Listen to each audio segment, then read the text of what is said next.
that's who we are. Welcome Pisces to Channel Future Tarot. Today we're going to do your love reading. This will be from the 26th to the 2nd from the Sun, Rising, Venus signs of Pisces. Please take the messages that resonate with you. Claim them for yourself. Tell us to the universe what does not. It's not meant for you. It's okay. Don't sweat it. You know, like I said, toss it back to the universe. We're going to sing a little here.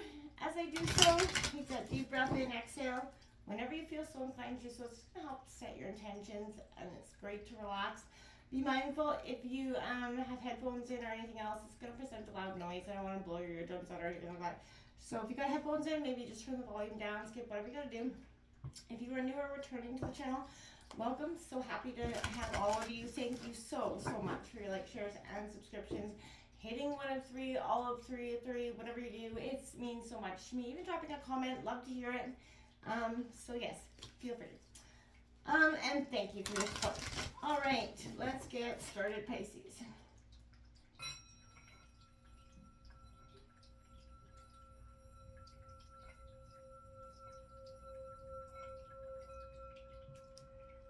Peace, love, health, and wealth. As I started your reading, the sun started to come out.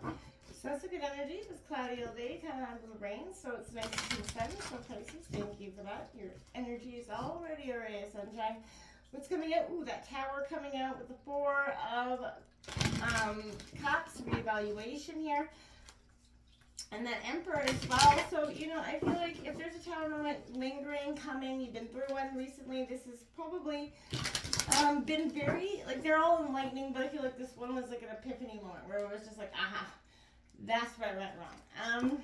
I also feel like there's a sense here in your pre-shuffle that of seeking the truth in something, a truth that you possibly have been ignoring.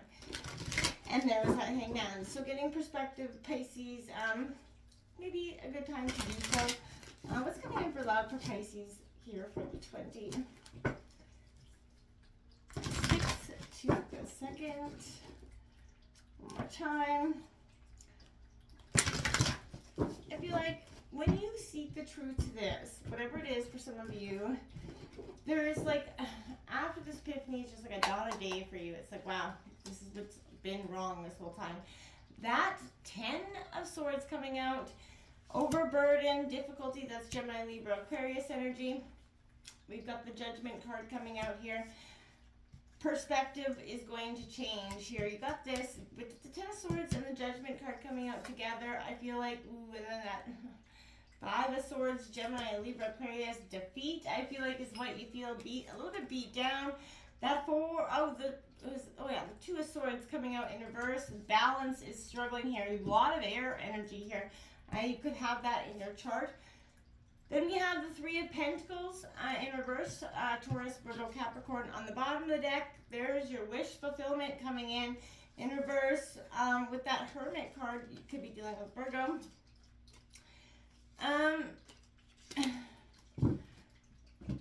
This wish is coming in for you after you go into a state of introspection. I feel like, but you're going to have a lot of, you know, difficulty sort of processing, or, you know, the truth that you may uncover here. It's coming in for Pisces in terms of love. We're going to just draw some more cards on deck here before we see what's coming in for Pisces here. It's coming in for Pisces.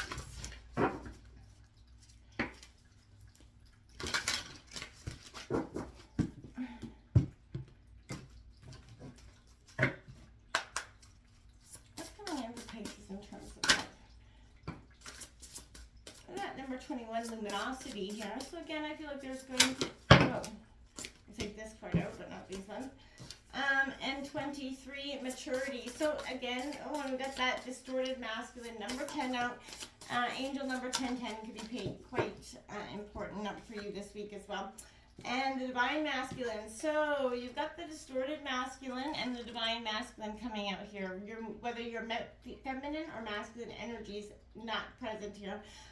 It's all about your balancing those parts of yourself. We all have masculine and feminine parts for ourselves, and I feel like you're going through that on those trust issues. This past relationship gave you those trust issues on a whole other level.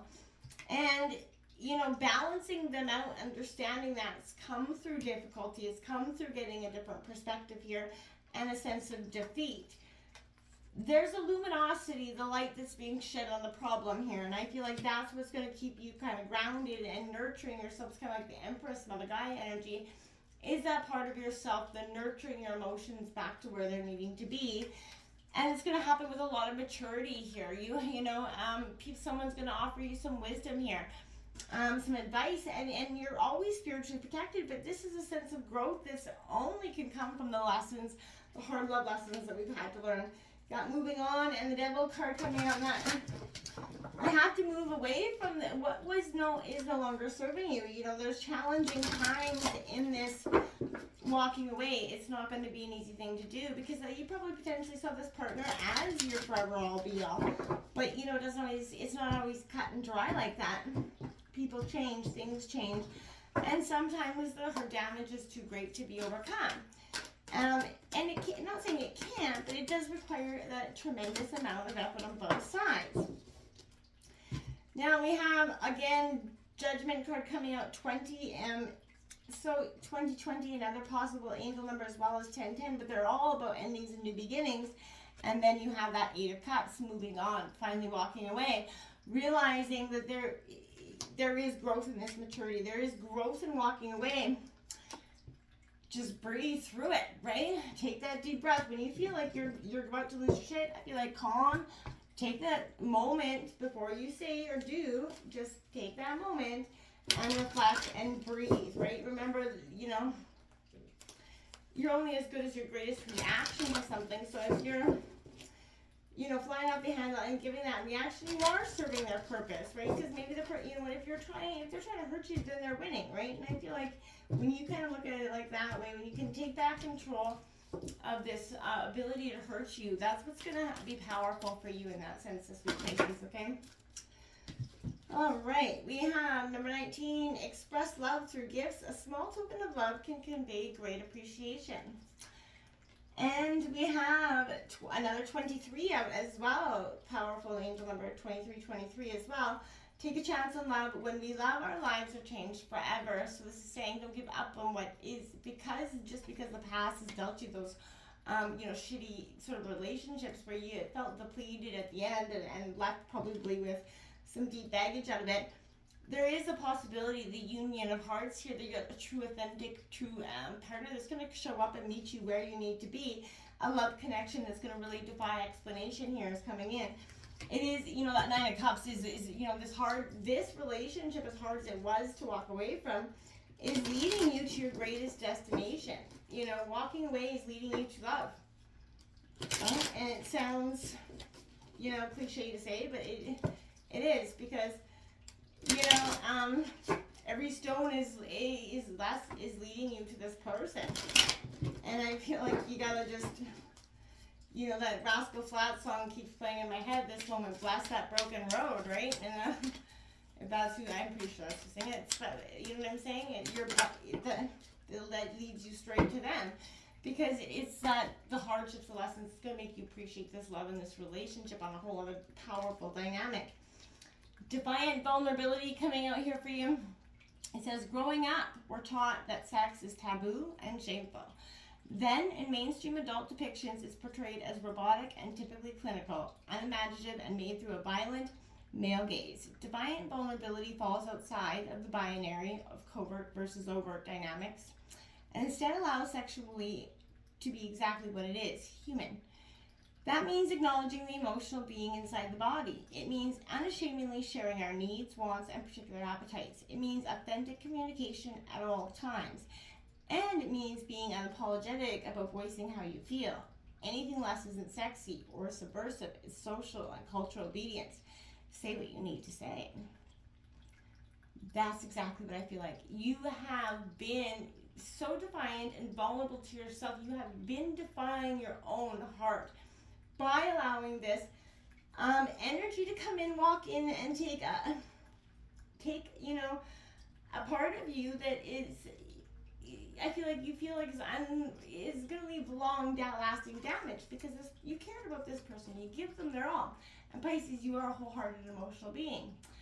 this maturity, you know, you're responsible for your own happiness, right? And I feel like that's what's coming in here, is accepting that responsibility. One of the most unsettling and disappointing characteristics of many relationships is that lack of emotional maturity on one or both sides, right? An entire book could be written about it, but we boil it down to one powerful truth. An emotionally mature person knows that their partner is not responsible for making them happy. Attractive, secure, lovable, those are you traits, right? So an emotionally immature person knows that they're responsible for themselves in these ways, right? Not saying that, you know what I mean, you know what I'm getting at, right? So I feel like if you genuinely wish to attract that person with that healthy maturity, you know, you have to be willing to look at yourself first, no matter who you are, your childhood, other experiences in your adulthood, past lifetimes, whatever it is that's influenced those areas of your well-being. They're not someone else's responsibility. So, this is the universe wanting you to experience real love, Pisces, happiness and attractive and security, you know, not the false versions that evaporate in the minute you are on your own, essentially, right? So take some time here to contemplate, Pisces, you know, essentially, your emotional maturity, and be honest, write your feelings in a journal, meditate, let your inner guidance show you where you can, you know, love, acknowledge, and support yourself a little bit more, and your partner. So you know, you're supposed to be complementing and enhancing your existing emotional maturity, right? To add your to your life, and for you, you know, them to be an asset to your life, and vice versa, right? So I feel like the sooner you're prepared to take responsibility for your happiness and theirs, the sooner that is, you know, going to be able to multiply, you know, and blossom, right? But you're going to have to work through that distorted masculine, those trust issues that are, you know, have accumulated on one or both sides. Bring it back into maturity level. Bring it back into, you know, being one with self. And I feel like that's going to, there's passion, there's luminosity there. But you're going to have to walk away from this, because in order to accept what it is and to move into something greater, you have to let what is no longer serving you. I don't feel like this was your forever partner. I feel like this was, like I said, that stepping stone to that greater partner, that truest love potential, that Nine of Cups, is sitting in the background, lingering. Love's lingering. The universe is waiting to serve that up on a hot platter for you, but it's not going to until you work through these difficulties with this Ten of Swords. The perspective that you have on love is deeply altered by the past hurts, shames, blames, and experiences, right? You're wearing the scars like they're a badge of honor here, and I feel like, and no judgment here, but it's defeating you. This badge of honor is defeating you because these scars are keeping you out of balance with what's truly you, and that's finding happiness and true love, not just sitting there and hoping that true love is going to come knocking on the door. You're getting out there, you're going to experience it, you're going to find it, and you're going to turn that badge of hurt into like a badge of chance and change, because that's what's going to, once you flip the script in your mind, you're going to change the thoughts going out and what you think about, you bring about, and then you're going to manifest a bigger, better, more powerful energy, and it's just lingering here waiting for you. Just breathe, and let it go. Move on. Welcome in the new. It's time, Pisces. Until next time, my friends, namaste.